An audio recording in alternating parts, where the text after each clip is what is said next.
现在树上的灰藻已经开始慢慢红了。老张和老田花了3天时间把枣园清理干净。摘一个尝尝甜不甜了？现在树上红的还不是很多，所以每天采摘的数量也比较有限。上膛了吗？上膛了。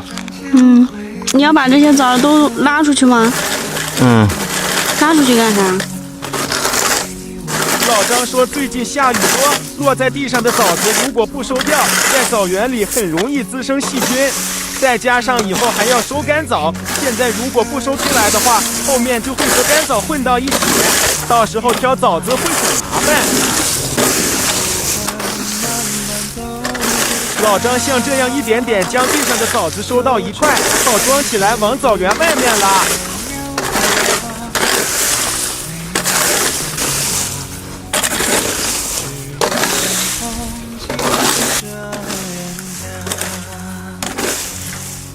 你要用这个拉枣是吧？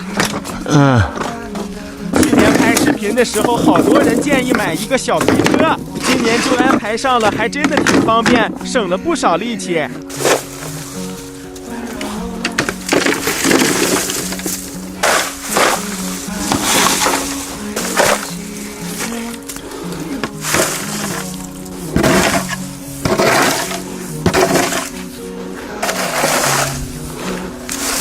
带着这棒子，扎手。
老张和老田花了2天的时间，让枣园又恢复了往日的整洁干净。